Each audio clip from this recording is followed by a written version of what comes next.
Hello and welcome to the second session of panel discussion on key takeaways from the G7 leaders meeting. My name is Kanchi Batra and I would like to convey to all of you participating in this webinar my heartfelt welcome. Coming to this discussion, the UK's presidency's primary theme this year was building back better from the pandemic. The UK government promised an ambitious agenda to fight and then build back better from the coronavirus and create a greener, more prosperous future. At the summit, the leaders discussed key global challenges, ways to promote prosperity and free trade, protect health and resilience against pandemic, protect the planet, and champion shared values of democracy and human rights. Our expert speakers from the first session set out their perspectives on how the UK as host and the G7 countries discussed and framed a more ambitious and positive vision for addressing these global challenges.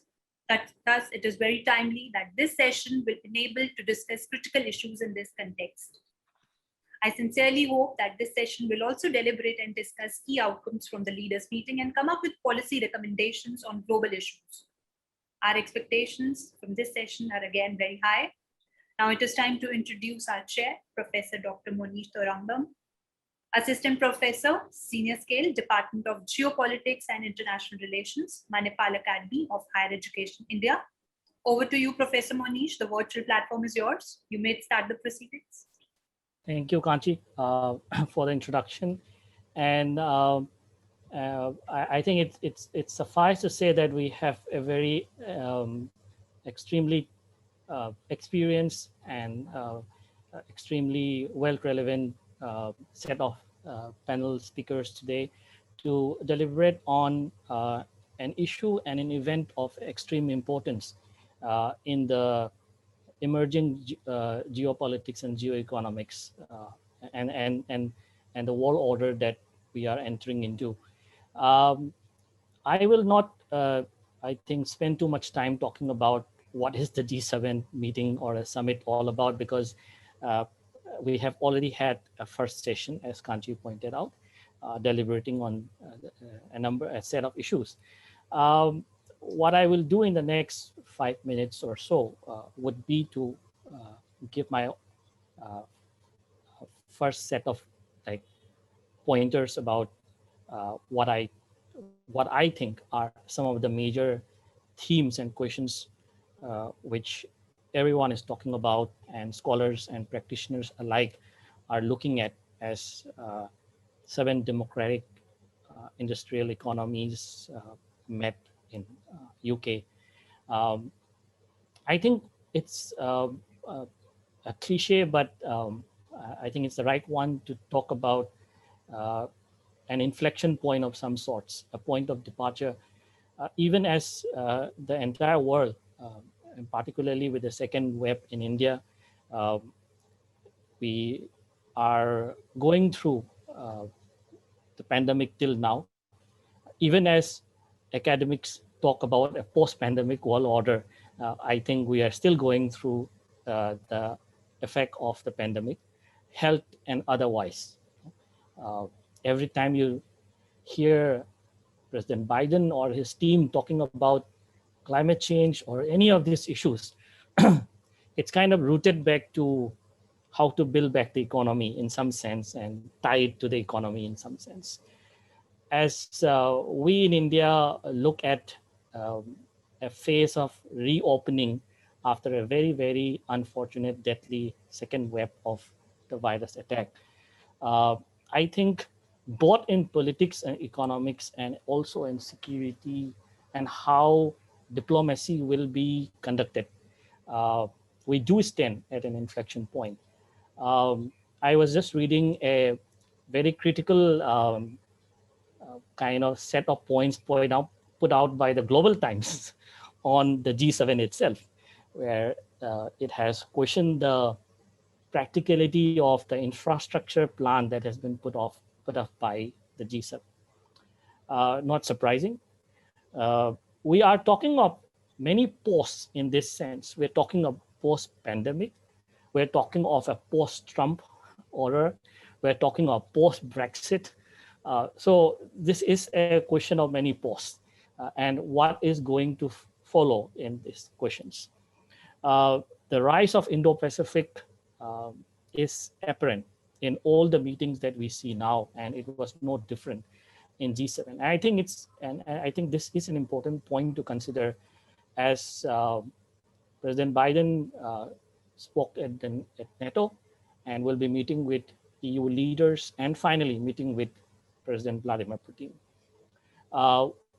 Who are all the stakeholders in Indo-Pacific, as everyone, including European Union members, try to fashion out an EU Indo-Pacific strategy as well as respective countries' approaches to the Indo-Pacific in some sense. We saw in the Trump administration, the US talking about the return of great power competition. And I think in some sense, the pandemic has hastened that great power competition, accentuated the great power competition in some sense. There was a time when G7 swan song was sung and everyone thought that G20 was the future. But then as UK talks about global Britain and Johnson tries to bring back the centrality of Britain in global affairs in some sense as a singular country rather than being part of a bloc. The kind of debates that we are having also in a country like India, where we are looking at how to locate India in all of this, right? The future of G7. These are important points to consider. The point about China is, I think, I will not dwell too much into it. We have expert panel members to talk about that. The point about climate, the point about a post-pandemic cyber order. So it's the case of 3 Cs, right? What was mentioned, build back better. What is going to be the future of a post-pandemic BRI, and what is going to be the future of a post-pandemic infrastructure financing, Blue Dot Network, and all this other financing infrastructure models that are being talked about. Are they going to see the light of the day? How are they going to be implemented? And last not but the least, the future of multilateralism, how it is going to pan out, and the debate on some sort of a concert of democratic powers, how it is going to play out, this aligning of not only interests but political values. So these are some of the points that I wanted to raise before I hand it over to our expert panel. As is known to you, 10 minutes for each presentation. Forgive me for intervening on the 9th minute. And without any further ado, I request Dr. John Lee, who is a senior fellow at the Hudson Institute, to have his 10 minutes. Dr. Lee, the floor is yours, and my military watch is already on, so please stick to that. Thank you. Thank you, Professor. Look, I'm aware that I'm on a panel with plenty of, or a few Europeans and Americans, but I come from an East Asian or Indo-Pacific region, if you like, which is usually very skeptical about the relevance of G7, Group of 7 meetings. As you mentioned, Professor, normally we like to go on about the G20, not the G7. However, I think this was not the case regarding this G7 in 2021 over the weekend. Now, one of the most powerful messages or narratives that you have about the G7 in the Indo-Pacific region is that the G7 is often ridiculed as a kind of heroic last stand by the advanced democracies against a tide of newer and more successful or more rapidly growing authoritarian nations, of course, led by China. Now, my country, Australia, as many know, is going through some major economic and diplomatic problems with China. So many here in Australia were divided about the significance of the Australian Prime Minister, Scott Morrison, being invited for the 3rd time running to this G7 meeting. Many in Australia and in the region believe that a gathering of democracies looking to collectively push back against China was really a waste of time, that it would be futile and it would only provoke China even further. Now, of course, there's another different argument, which is rather more optimistic, and this is certainly the side that I take. So just before getting to the G7 takeaways for me, particularly from an Indo-Pacific perspective, let me make a few points about the role of the G7 nations in a global economy. And I think it's quite poorly appreciated that China and the entire region more generally cannot continue to rise without the resources, know-how, and assistance of the democracies that met in Cornwall over the weekend. Now, if you look at Chinese hopes of economic dominance, that is only possible if the maritime East Asian economies become a Sino-centric economic region. And I know there are many in my region who already believe that this has occurred or else is imminent. So it might surprise some people that foreign direct investment from Japan, from the US, from the European Union, from South Korea even, all present at Cornwall this weekend, foreign direct investment from these advanced economies are more important sources of capital for developing trading nations in Asia than foreign direct investment from China. Partnerships with government and firms from these advanced countries, advanced democracies, add far more to the productive capacity of these developing maritime nations in the Indo-Pacific than do their partnerships with Chinese commercial entities. Moreover, these regional economies, and China is included, are heavily reliant on importing innovation, technology, and know-how, and a lion's share coming from entities headquartered in G7 nations. In large measure, the ambitious Chinese blueprints that we've heard about, such as the Belt and Road Initiative and Made in China 2025, these Chinese blueprints were formulated precisely to address China's own vulnerabilities and shortcomings. So even then, the BRI, which of course excludes North Africa, the BRI cannot succeed if China is unable to freely access the deep consumer markets and know-how from Western Europe. This brings me to the G7 meeting over the weekend. Now, the rule of thumb in international affairs, and I noticed when I served as the National Security Advisor in the Australian government a couple of years back, a rule of thumb in national affairs is that there is an inverse relationship between the size of the grouping and the determination to tackle important and difficult issues. Now, unlike recent G7 summits, which had an assortment of observer nations, the 2021 version had just 4 invitees, 3 of which were regional democracies, South Korea, India, and Australia, in addition to democratic South Africa. Now, of course, none of us were privy to the private discussions, and private discussions are usually more frank than the communique that is released at the end of the meeting. So this is why the final communique that was released is highly significant. If you look at previous communiques from the last 2 years, they did not even really mention China. This time, the final communique mentioned China 4 times and many more times indirectly. And more than this, none of the references to China were positive. So in particular, the G7 called for a renewed inquiry into the origins of the COVID-19 virus by a transparent, expert-led and science-based WHO-convened entity. Now, this is seen as backing for calls by a lot of governments, including Australia's and a few others, to do a proper investigation, which attracted a lot of controversy when those calls were made. The communique named China as an economic and trading concern, and the attendees pledged to consult on, quote, collective approaches to challenging non-market policies and practices which undermine the fair and transparent operation of the global economy. Importantly, this includes Chinese trade sanctions against countries like Australia. Now, although we do not yet know what these collective measures might mean in practical terms, the political optics of the conversation in Cornwall puts China very clearly on notice. The communique called on China to respect human rights and fundamental freedoms, especially in relation to Xinjiang and with respect to its obligations in Hong Kong.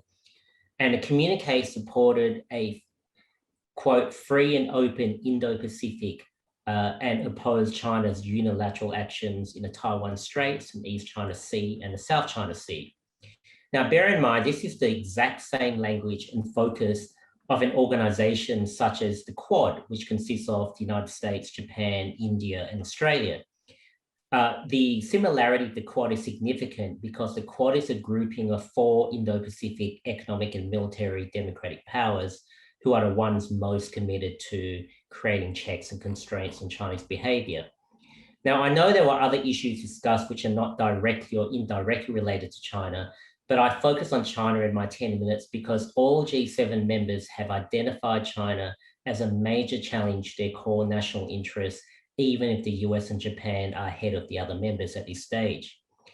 The focus on China is important because it is a reassertion of democratic agency and relevance against what is perceived to be challenges from authoritarian-led approaches, especially by China. In previous G7 meetings, the language is more about advanced economies cooperating on global issues. Over the weekend, it was about like-minded countries with shared political systems and values pushing back against authoritarian approaches. In my adult lifetime, anyway, I think certainly for the last decade, this is something that's quite different. This is a very different geopolitical, strategic, and economic mindset by the G7 countries. I would add that it is something which China would have least wanted to occur, yet there is now a sense that Beijing has crossed the line too far, too many times.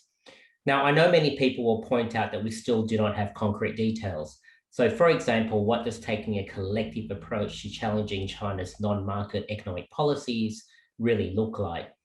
Now, it is true that getting democracies to act together is extremely difficult, but the record also shows that once democratic nations decide on a broad course of action, it's actually very difficult to shift democratic nations from taking action in that direction.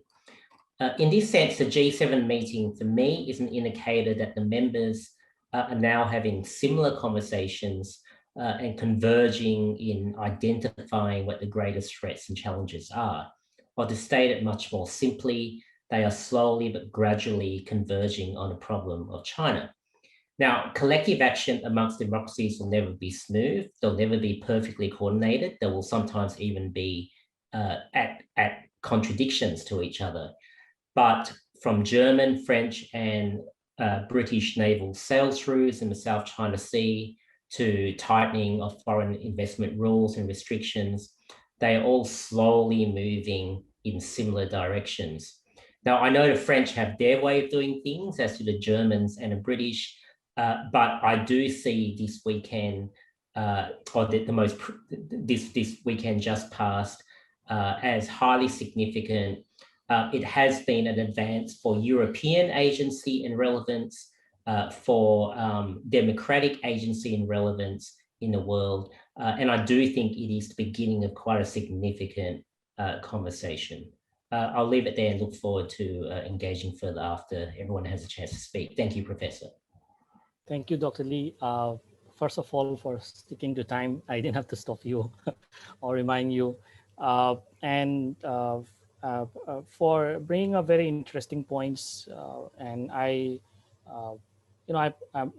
kind of taken by the question about like democracies sort of moving together in one direction, and the tenacity and also the inertia that develops out of that, and how that translate into things that can be implemented in terms of doing all of those things that are a part of the vision and mission right now, right? So I'll come to that later on, but I will not stand between the audience and the next speaker, who is Mr. John Christoph Basch, who is the CEO and founder, Connectors for Peace. And the floor is yours, sir. Thank you, Mr. Chair. Good morning, good afternoon, everyone. Thanks for inviting me to comment on this outcome of the G7 summit, and congratulations for the diplomatists for putting together such a a great and diverse panel offering very different perspective from all parts of the world. And if I can say also that in a certain extent, I regret that we are speaking only among men. I believe that females also have a say to on geopolitics and international affairs, but I know that Mrs. Batra is a very strong voice and can speak for women. If you ask me, I mean, in one word, how I would assess the result of this summit, I would say, in a way, to be a little bit cautious in a positive and also in a less positive way, and also in a way to be careful in the way we read the outcome of the G7 summit. I mean, as an individual who is profoundly attached to the democratic values and pluralism, I certainly definitely applaud for the comeback or the revival of the G7 after the past few years, and this attempt to revive the liberal order as a model to prevail in the shaping of the new world order. This is with no doubt a very good news. However, I think we must also be realistic and acknowledge that there might be down the road some sort of a gap between the announcements and the commitments that were made during those 2 or 3 days and the reality of the global stage and also the reality of the domestic politics at home in our countries. And I think it would be fair to say that in a way the glass is half full and half empty. Let me elaborate very briefly about that.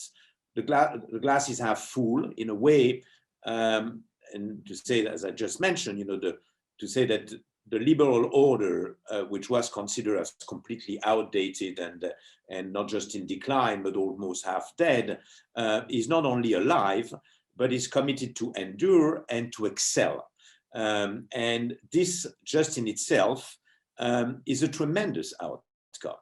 It is sending a very strong signal to other parts of the world, and particularly to China, that the proponents of the liberal order are willing not only to defend their values, but also to, in a way, propel this model. The second reason why we can say evidently that the glass is half full is and it has been mentioned since the beginning of this seminar, that is the willingness of the G7 to open up beyond what we could call, or what was in a way presented as the club of the old white rich countries, and which was evidently a weakness. And particularly if we have in mind that the G7 as it is represents, roughly speaking, about 700 million people, which is barely, or which is less than 1/10 of the world population. So I think that they open up to the Quad and with a very smart selection of countries is a very positive signal that has to be put to the credit of the summit. And I would say that this is almost, or really, a matter of credibility for this summit.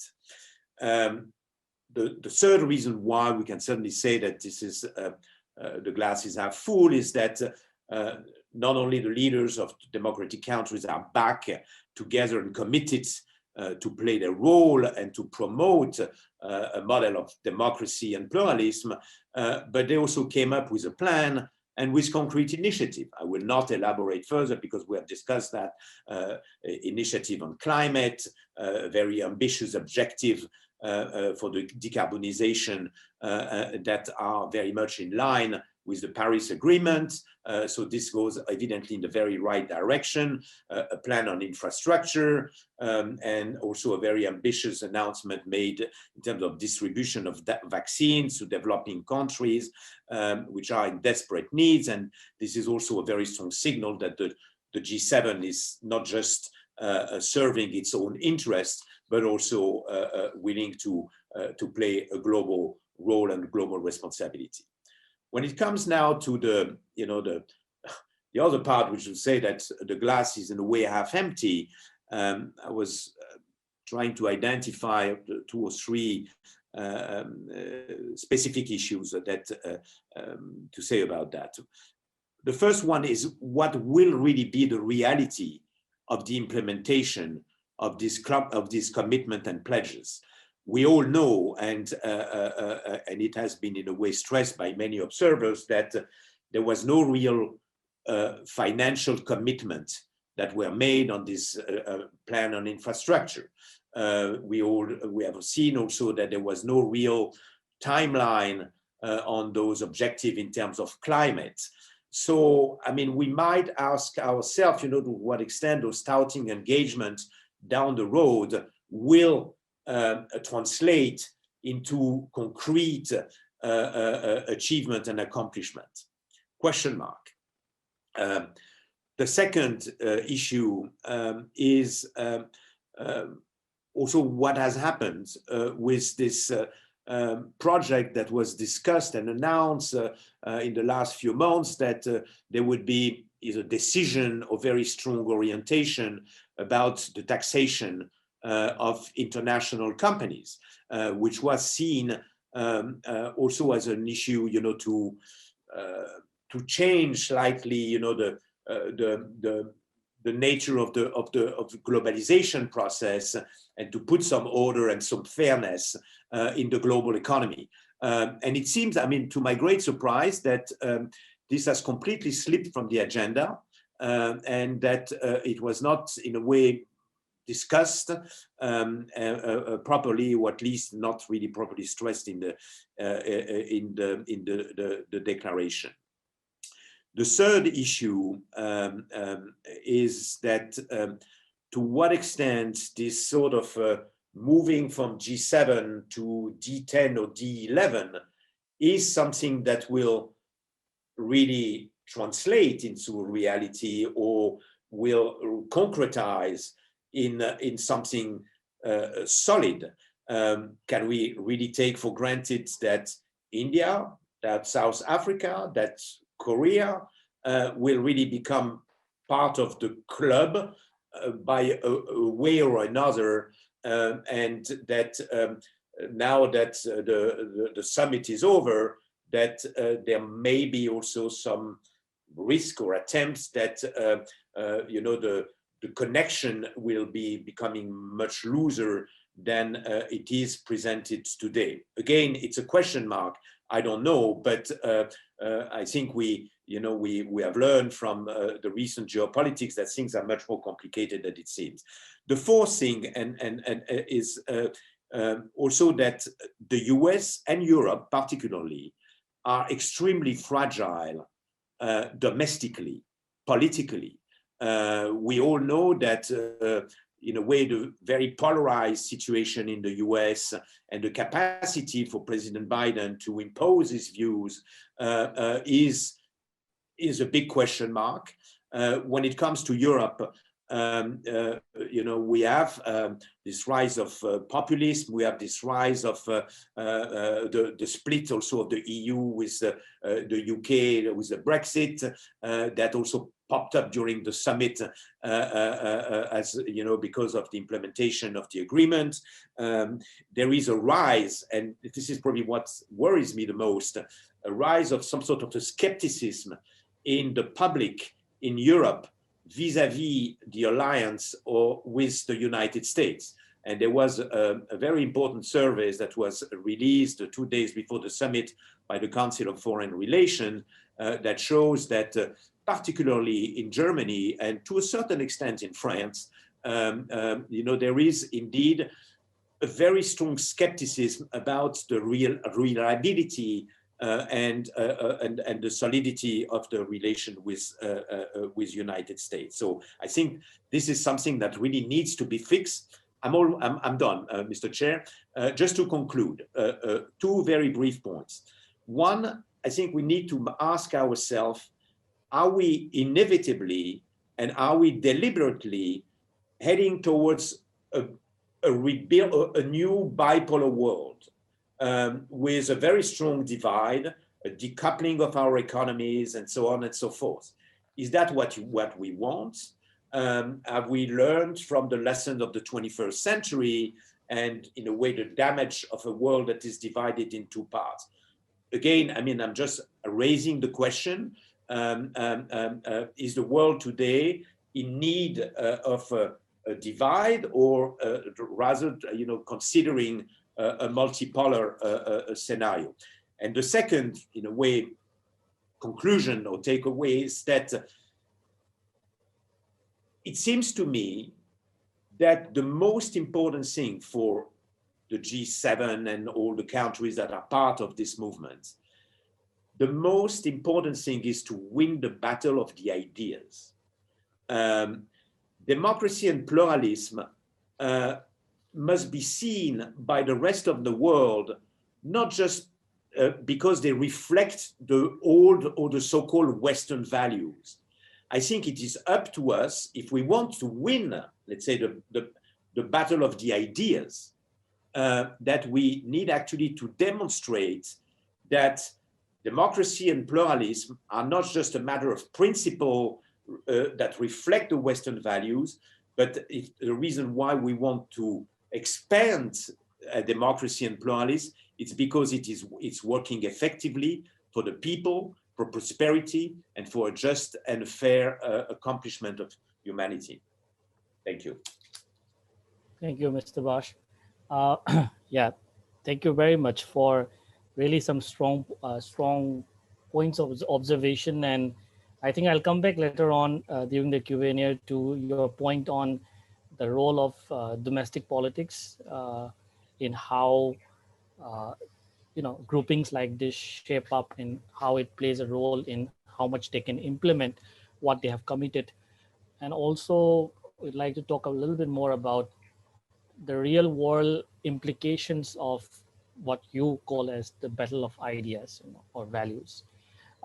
Thank you very much. Now we move on to the next speaker, and it is Professor Dr. Kenneth Holland, Professor and Dean Academics, Research and International Affairs, OP Jindal University.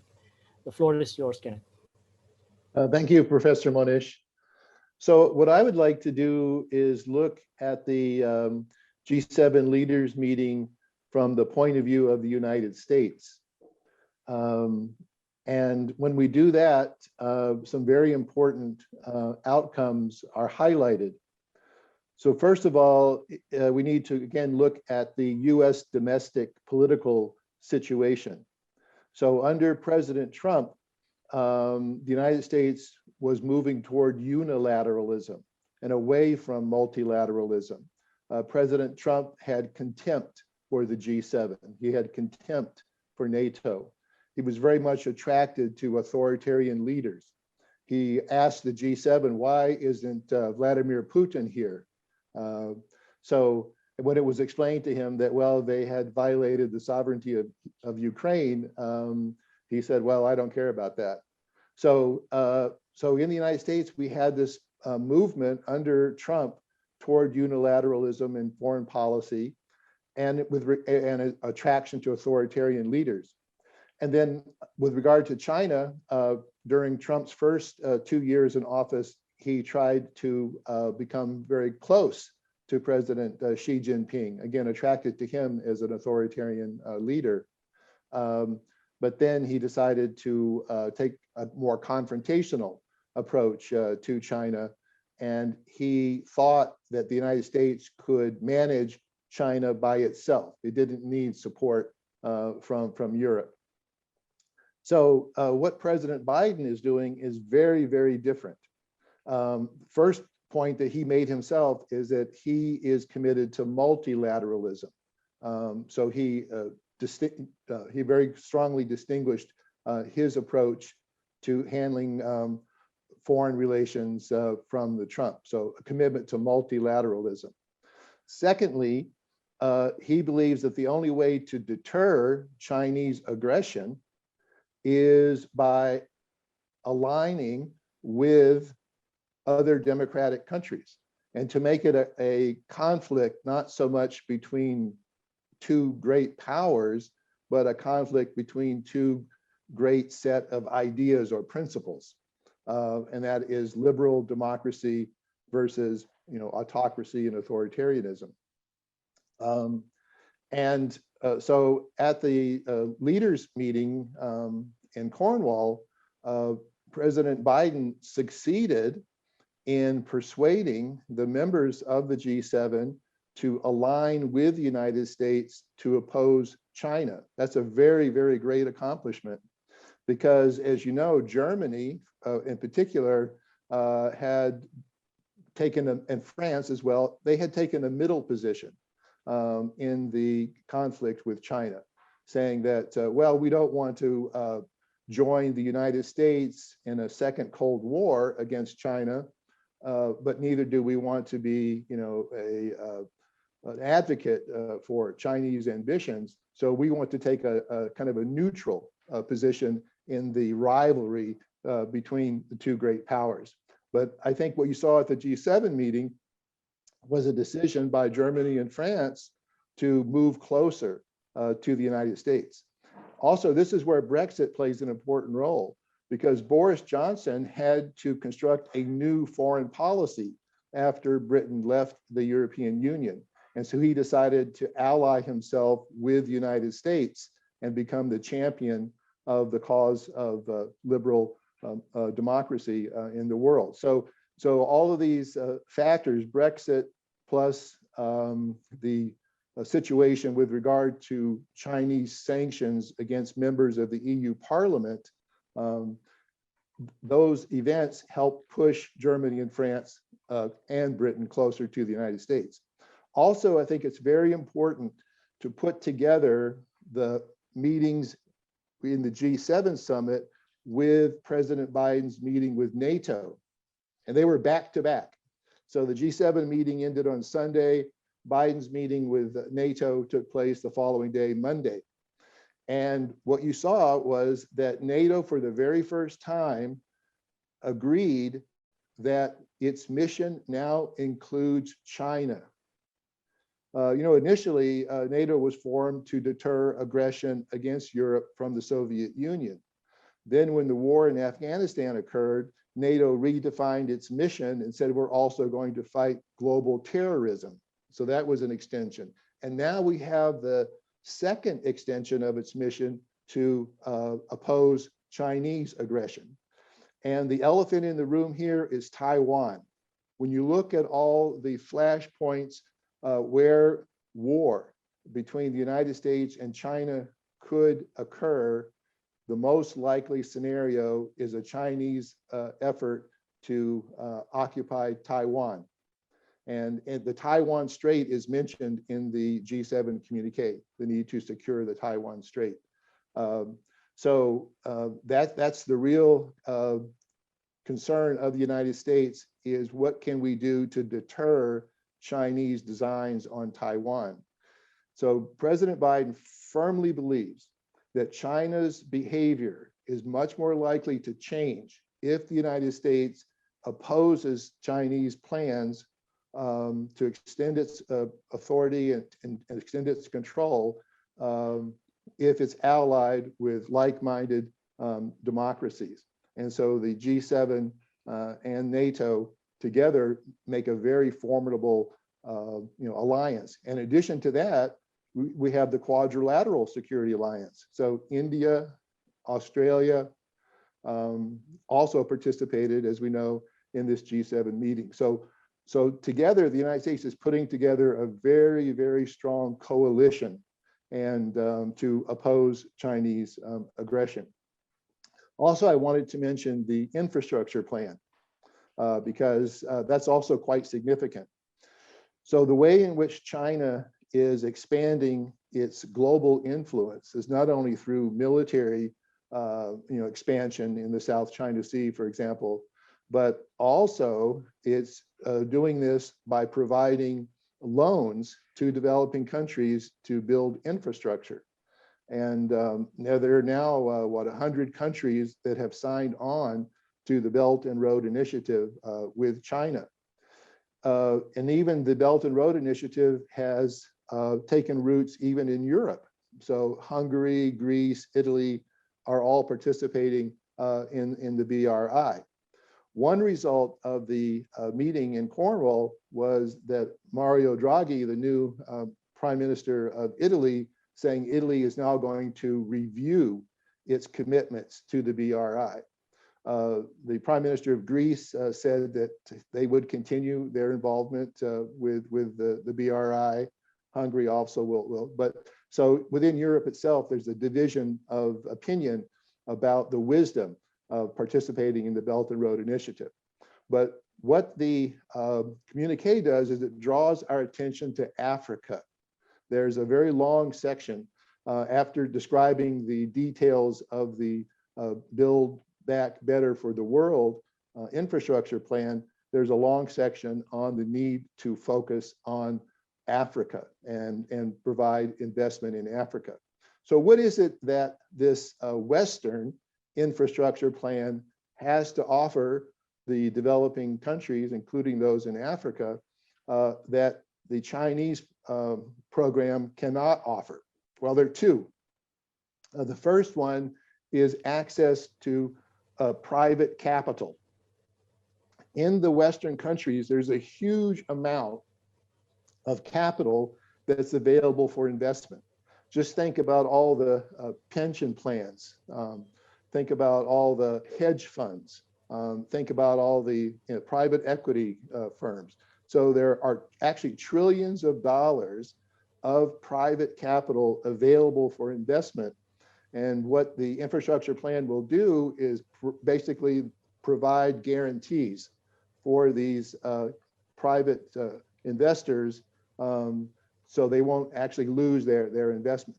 The second thing that the Western infrastructure plan has to offer, as opposed to the Chinese BRI, is the rule of law. That's a kind of a synonym for anti-corruption. So the way that Chinese often work is they make deals with foreign governments to build, let's say, for example, the dam. The details of the plan are secret. It's not transparent. There's usually bribery involved with government officials. There's no respect paid to damage to the environment. No respect paid to the needs of indigenous peoples who are affected by these projects. So what the West now has to offer in the new infrastructure plan is rule of law, anti-corruption, transparency, accountability, respect for the environment, and respect for indigenous peoples. So let me just come to a conclusion there, Professor Moniz. Okay, thank you, thank you, Kenneth. For most of all for laying out how the private-public partnership or the influence of the role of private capital could play in terms of transparent financing and more rule-based sort of an order in that environment. It's fascinating for me, and I'll come to that later on. The change of optics and atmosphere with the change of presidential election, with the change of presidency in the US when it comes to G7, you can see the difference. So I'll come to that later on, but thank you very much. And I'll go to the next speaker, Mr. Bertel Huger, Associate Fellow, European Center of the University of Southwestern Russia. My part. Thank you, Mr. Chair. Yeah.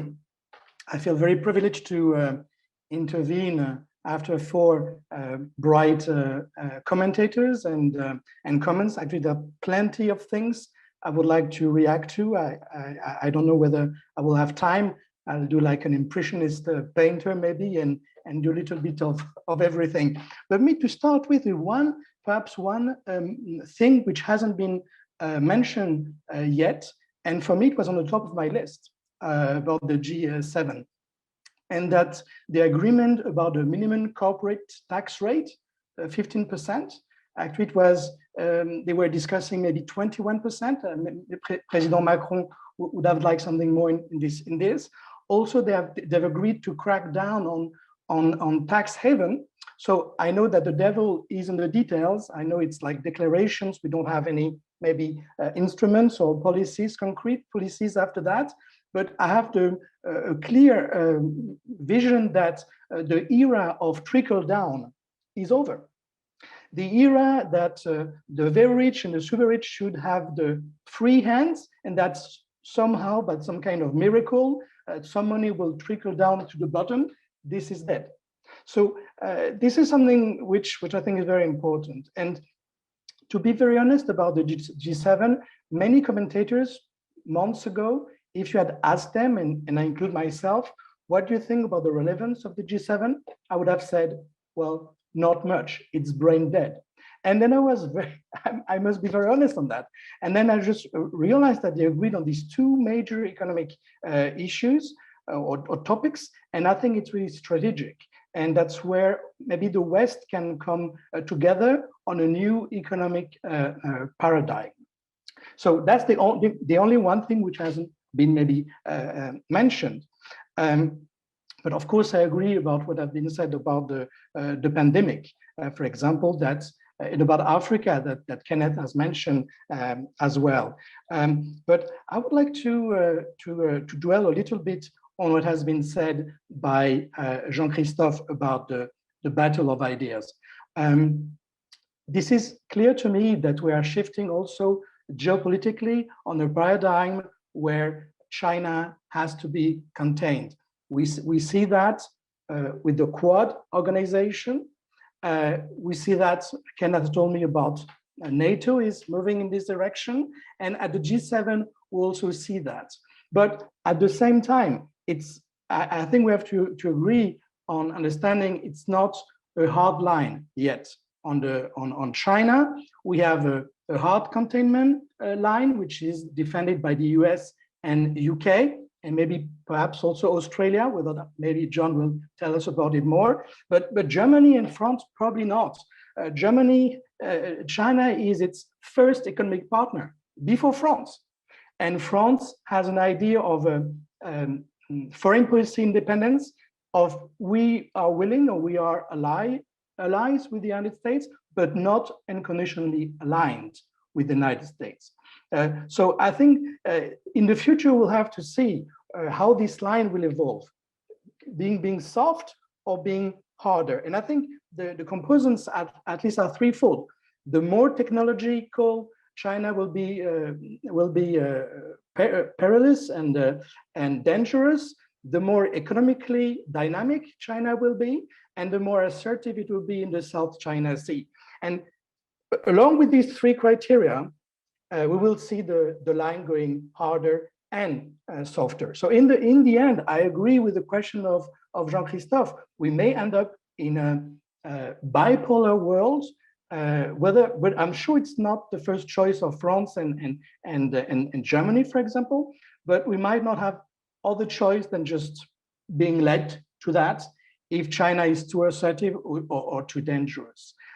So I think this is something which is coming on. So as the G7 delivered, I would say that depends on your expectations. On my case, I didn't have so many expectations, but I really think he has delivered a lot. So I would see that the glass is more than half full. For me, it's 70% full and 20% a kind of dubious. We don't know what's going to happen. But I think, but it's not for me a fixed thing. I mean, the D10 has been mentioned, and the G7 is working now. But at some point it won't be working, and then it will be enhanced. And India is pretty much there around the corner, and Australia and South Africa and South Korea. So don't forget that the G7 is no organization like the UN or like NATO. It's a intergovernmental meetings. So there's no it's ad hoc in a way decision making. So I think there are clearly, and we can identify now, topics where the G7 won't be enough. It can be a driving force, but not enough. And it's in the climate change. I mean, 90% of the emissions in the next 2 decades will be made by emerging countries. So if there's no way to engage them, then then we will lose the battle on the climate change. And that's where also I would say, maybe I will nuance myself as well. I was predicting some kind of a bipolar world, but anyway, there will be some topics which will leapfrog the bipolar order, like climate change, clearly, maybe like economic, like the WTO order will survive, and some other very broad issues which have nothing to do with normal geopolitics. So I would like to also bounce on the democratic, let's say, the battle of ideas. And I agree with Jean-Christophe that that's a battle we have to win. I am a Democrat, but at the same time, we have to be also realistic where we start from. And where we start from is not a very nice place. Why? Because actually, if you take the number of democracies in the world, it's about the OCDE, and that's all. So it's what, 15 countries, 20 countries? How many authoritarian countries are there in the world? 200, 250. So when we discussed before, it's like democracies versus authoritarianism. Actually, it's not exactly true. It's versus authoritarian countries which are competing with us for global hegemony, which is a bit different. And why is it a bit difficult? Is when you want to be liberal, have the rule of law, and your allies are African countries which are not democratic, or Middle East, which is not democratic. I remember, I think it was one US president said about Saudi Arabia, it's it was saying, well, possibly they are bastards, but they are our bastards. I mean, alliances and geopolitics normally go above the rule of law and democracies. That's what we've been doing all the time. And when the West bombed Serbia and Afghanistan and Iraq, we have to understand about the lot of collateral damages and 100,000 of dead. I'm not saying that even for the fundamental value, but we have to understand that the world sees that and says, well, is it what democracies are like? People like bombing countries all around the world, wherever they want? Is that the order they're going to sell us? I think it's a very hard sell. And when you come to democracies as well, if you look at the US, if you look at Hoover's America, I would sign tomorrow. Hoover's America was ethical, was hardworking, was a good democracy, a big nine giant. I would sign tomorrow to this democratic world. But I'm not a Trumpist at all. But I must say that the Congress has been, or is being the place of a lot of lobbyists. Sorry, I'm speaking too much. Okay. Yeah, come. Now, so that the US democracy, which is the model itself, is in a way a flawed democracy. So we have to fix ourselves first, and then we can project our model, but not the other way around. That's my conclusion. Thank you, Bertil. And I'll come back to you about the question on the image of democracies that you just hinted at, and that's, we have to work on that. Right. So I have a hard task to do because I have around 15 minutes, and I think I have to conduct the question and answer session. And we already have received a couple of questions from the audience, not here, but otherwise as well. It's not possible to ask all of them. So what I will do is I will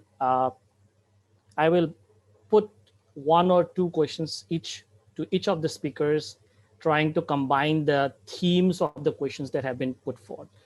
For instance, I could find a lot of questions together on like climate change or economy, for instance, and some questions on the dashboard on G7 plus and minus kind of a situation, you know, whom to exclude and whom to include sort of a situation. So taking the liberty of being the chair, I will put my own observation, mix them with the questions that have come from the audience, and then put them across one by one, and probably I'll give around 2 minutes each to each of the speakers to respond to those questions, 1 or 2 questions at the most. And let me start in the order. Let me start with John. John, you can already see that there is a question directed to you about the feasibility of, plus and minus G7, like whom to include, whom to exclude. Should India be, what is the role of India that you envision, and probably Australia as well. But you can answer that. But my question also is,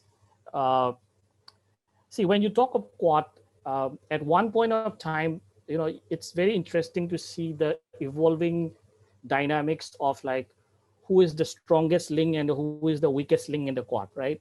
So if you go back to like Kevin Rudd's Australia and his response to the Quad, there was a debate in India that perhaps Australia is the weakest link, right?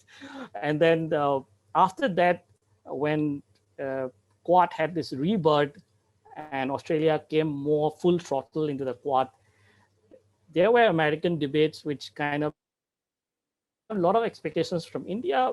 India is not delivering. Perhaps India is the weakest link. And then you have the Australians into the Malabar exercises, right? And then from an Australia, which used to be looked like, okay, it's too close to China, you have a new debate about Australia. Oh, Australia, there is a turn kind of a thing churning in Australia. So my question is like, where would you locate that shift in Australian strategic orientation or reorientation or shift of policy, whatever you call it, right? So those you can respond to that. My question to John, John Christoph. Interesting points. I have 2 questions. One is, since you had very interesting points on liberal world order, and when Trump came into the picture, and then you had what you mentioned at this populist drive in parts of Europe as well, France, Marie Le Pen, Macron, the change of guard. When you look at all of this, and then I would juxtapose it with your views on how important are domestic politics in each of these countries in terms of really implementing whatever commitments has been made. So if we look at the Trump era, when the bugle was sounded about the end of liberal world order and why it was sounded, and then when you come to now and say, well, maybe it didn't die, it just went to a slumber, it's been brought back to life. How would you see a change of political atmosphere in some of the biggest countries in Europe, including France, impact this approach to how much each of these countries, especially France, can contribute to the preservation of liberal world order vis-a-vis the onslaught from what we can call as authoritarian or autocratic societies, right? So that perhaps is my question. Perhaps you can comment also on, because I think a lot was mentioned about bipolarity.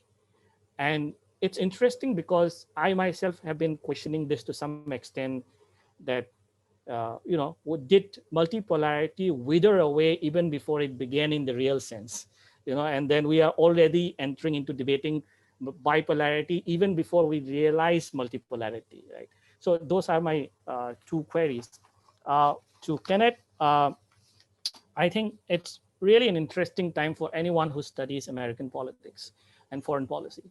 And I have 2 questions. One is, I believe that transatlantic alliance was a bipartisan issue in the US Congress or in the US political class, right? But when Trump came, it kind of disrupted that bipartisan sort of an approach by shaking up the establishmentarian view within the Republican Party as well. And when Biden comes, do you see that as just a 4-year disruption, and then the bipartisan order in the transatlantic alliance as far as US politics is concerned sort of being brought back automatically by the Biden administration? Or would you see still remnants of the Trumpism following into the Biden administration and creating some kind of challenges as far as building this transatlantic back is concerned?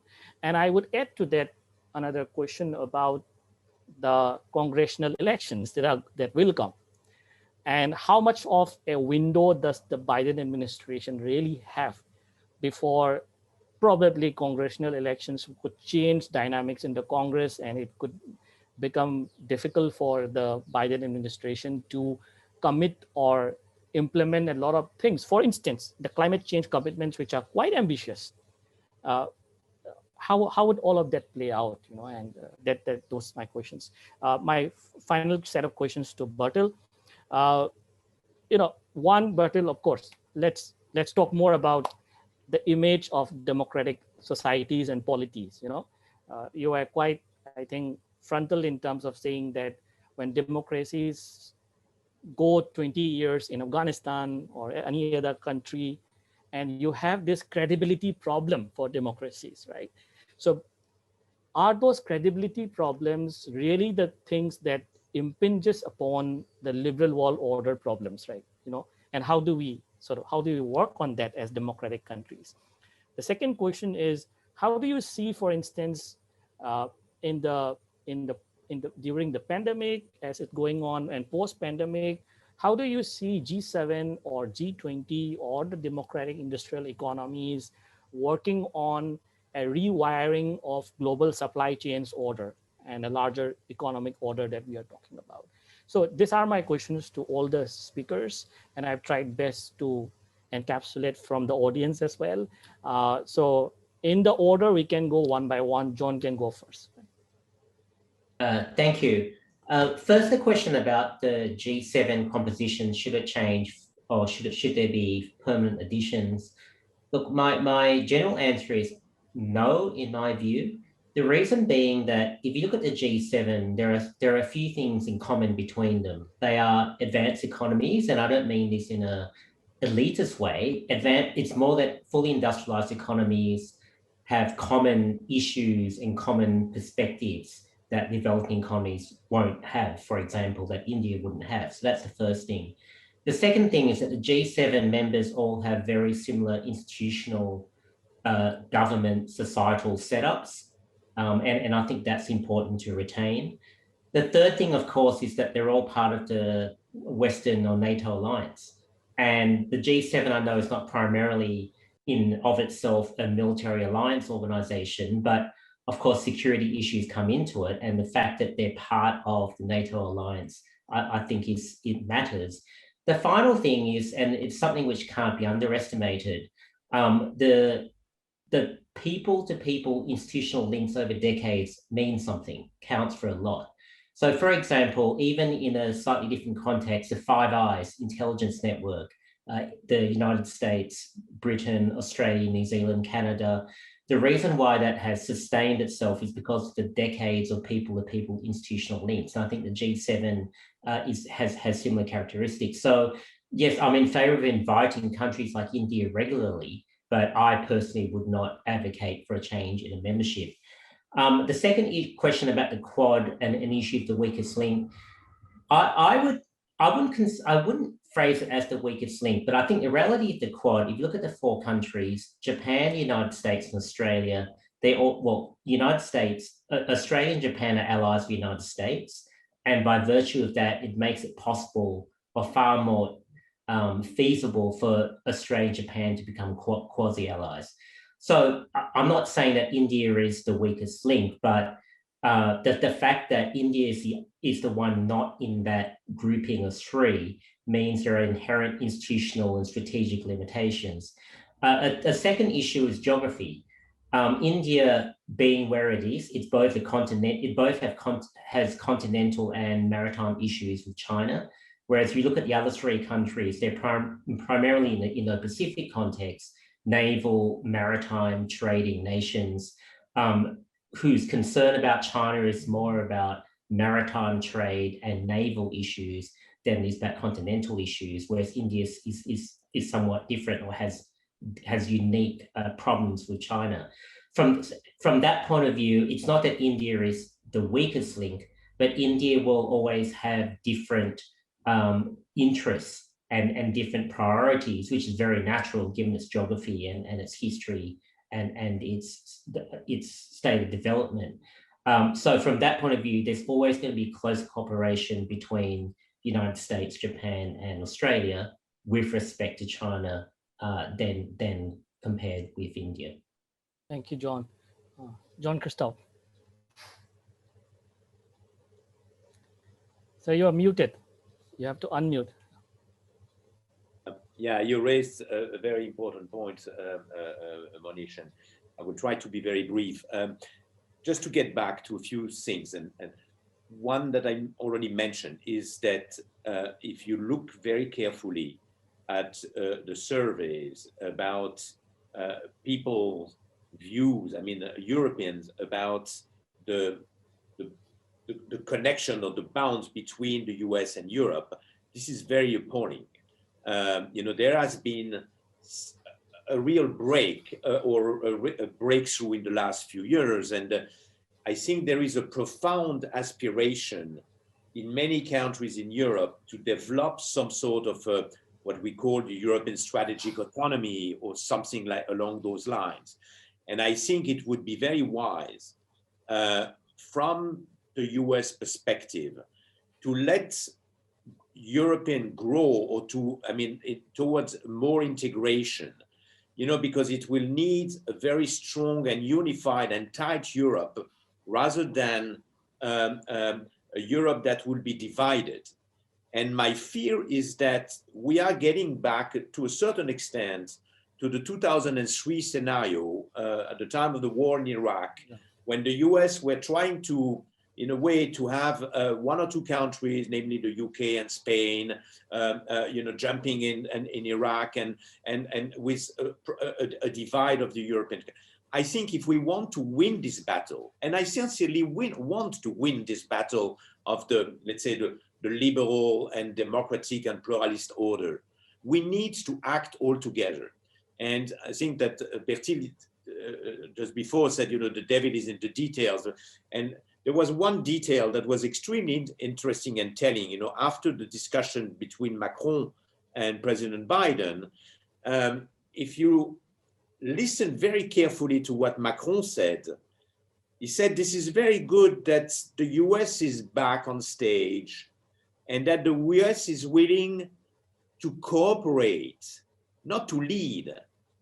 And I think it's very important to change a little bit this mindset. We will not get back to the old world where, the US is saying something and the rest of the world has to align. This is, the public doesn't, maybe the leaders are still willing to play along those lines. And I think to a certain extent, the summit has shown that there was no real disruption, but that's not what the people want. People want in a way to be, I don't mean to be heard, but they understand that we need a much more balanced world. One of the very interesting nuance wording used by Macron, again talking to Biden, he said, well, it's good that the US is back with a leadership. And then he immediately said, leadership means partnership. And I think this is also very telling. We need to work all together and not just aligning with a specific objective. When it comes now to the domestic of the politics, I think this is a serious matter. We need also to open our eyes. There was a time until very recently where most of the media and in a way were Western oriented or Western owned. Now, all parts of the world have their own media, and they present a different reality to what we usually see from our eyes as Americans or Europeans. And it's very important to understand that, and you probably know it much better than we do from India, that the perception of the democratic model of the Europe and the US, as it is perceived, at least maybe in China, maybe in Russia or in other parts of or in Turkey, is the attack on the Capitol, the Yellow Vest, the Black Lives Matter movement.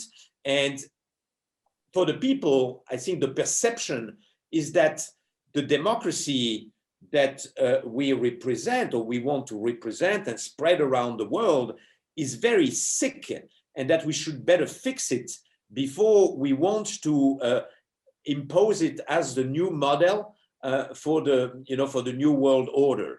And again, I'm saying that I don't want to seem, against it, not at all. I mean, I'm profoundly attached to my values and the Western values, but I think, as I said before, we should present it as not as a matter of principle and reflecting the Western culture, but as a model that works effectively for prosperity and for equality. And I think equality is immensely important.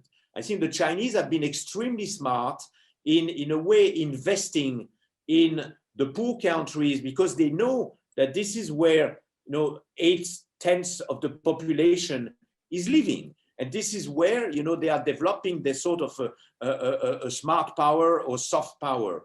And we have been, in a way, to a certain extent, a little bit narrow-minded, reaching out to our people instead of, the people who are part of the club, instead of trying to reach out and to engage and to send very strong messages. I would love, for instance, to say that, people will love, this infrastructure plan that we have developed during the G7. But this infrastructure plan with very strong, for instance, environmental standards will, never work. I'm sorry, but there will be the green movement first will be questioning. And, tomorrow, maybe at the end of this year, the chancellor in Germany will be from the Green Party. This is a likely scenario. And so, there are plenty of issues that we should better, I think, fix before, we are too ambitious on the global stage. Thank you, Jean-Christophe. Kenneth, yeah. Yes, so bipartisanship within the American political context and its relationship to foreign policy is a very important question. For example, during the Cold War, there was a bipartisan consensus that the United States should contain the Soviet Union. So there was bipartisan support for the US policy during the Cold War. Now there's bipartisan support for US efforts to confront China. So one of the more remarkable things about the Biden administration is the continuity with the Trump administration with regard to its China policy. For example, Biden has not lifted the tariffs that Trump imposed on Chinese imports. And so when it comes to the transatlantic alliance, as long as that transatlantic alliance has a anti-China mission, then there is bipartisan support for that transatlantic alliance. It was very, very clever of Biden to persuade NATO to add China to its mission, because again, there will be bipartisan support for this new NATO mission as well. So that was very clever on Biden's part. A second element of bipartisanship is also related to the competition with China. For the first time, the Republican Party supported huge US government spending on industrial investment. So just last week, Republicans and Democrats in the US Senate together approved a massive plan to invest US government funds in artificial intelligence, in semiconductors. So this goes against all Republican Party free market principles, but the fear that China is gaining a technological edge over the United States is so pervasive among both Republicans and Democrats that Republicans, jettisoned those principles and voted in equal numbers with Democrats for this investment plan, industrial policy, you could say. Now, with regard to the 2022 elections, there is a real chance that Republicans will regain control of both the US Senate and the US House of Representatives. That'll have tremendous domestic implications. With regard to climate change, there's no bipartisan support for the commitments to the Paris Agreement. Republicans are still wedded to fossil fuels, for the most part. So Biden will be in a weaker position after those 2022 elections to keep the commitments to the Paris Agreement. So I would say that as long as the Biden administration, as long as Democrats can cast a international relations issue, a foreign policy matter as an element of the effort to contain China, there will be bipartisan support. Thank you, Kenneth. Yeah, over to Barton.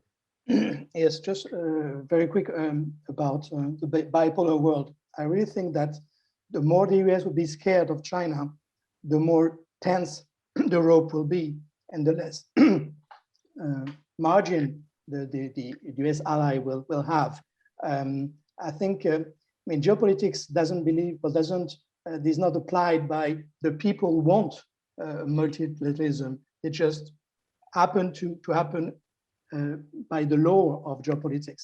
In 1946, Stalin decided that an Iron Curtain would be on Europe, and European people didn't decide that. So that was very quick. On democracy, before doing anything outside, and I agree with Jean-Christophe, we must do a work in us to be much more virtuous. Of course, the rule of law is important, but it's not the only criterion.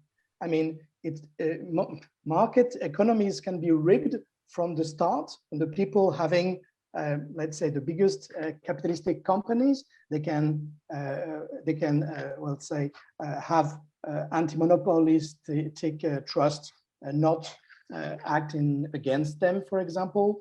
They can, rig in many manners, that's why the economy. So I think it's not enough to say rule of law. And at a sociological order or level, you cannot have a democracy if you don't have a strong middle class. So if the middle class is disappearing, you can have rule of law. Democracy will die. You will have Trumpism in the US, and you will have populism in Europe. So that's why I agree with Jean-Christophe. Equality is also an important principle to have a strong middle class. And then one of the disadvantages that we have is that it's very easy to degrade democracy into an authoritarian regime. You need 6 months, not more. Not more. But the other way around, it's so much more difficult.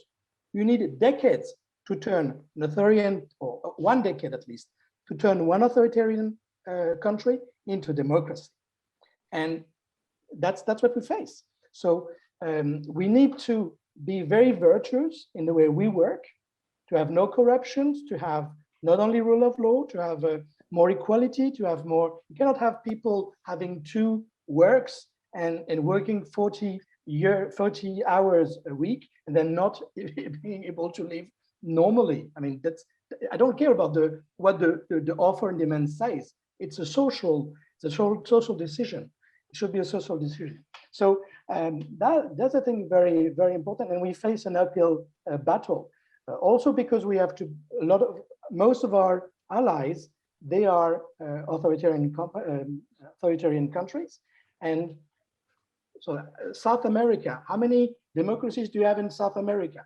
Africa, how many democracies do you have in Africa? So we all day long, we say, we fight for democracy, and then we have allies which are authoritarian states.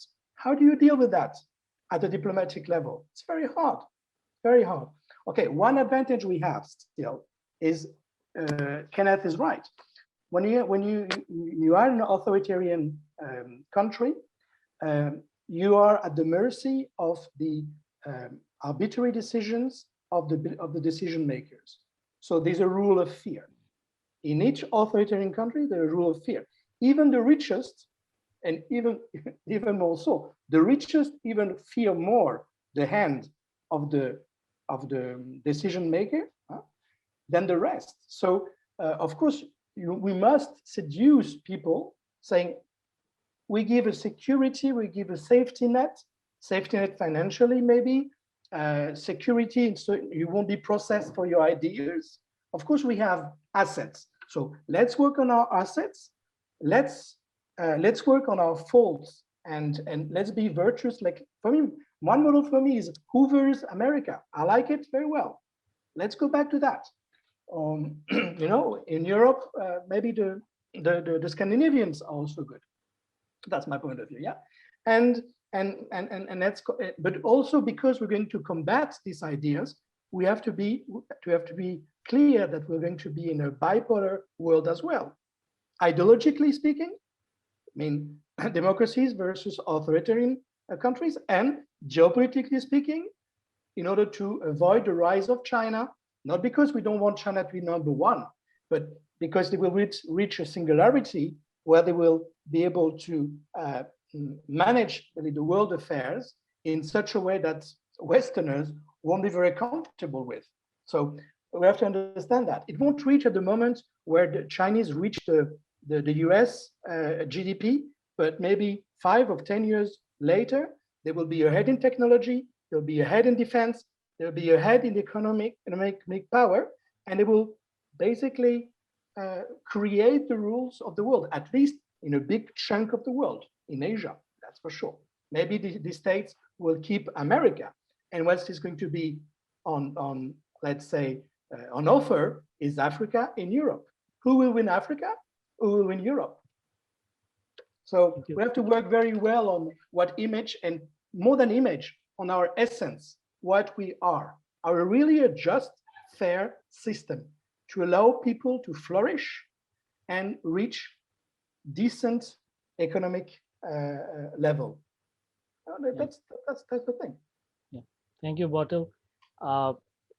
You know, it's been a fascinating experience, diverse perspectives, learned a lot, made my notes. You know, I'm gonna go back to it and perhaps get in touch with all the speakers again and learn more from them.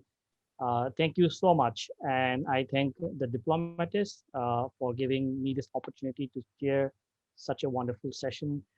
Thank you, John. Thank you, John Christoph. Thank you, Kenneth. Thank you, Bertil. And now it's over to Kanchi Batra. Thank you, Professor Manish. You stayed ever vigilant in keeping the discussion engaging and relevant for our audience. I take this opportunity to extend my most sincere thanks to all the speakers for their support and cooperation.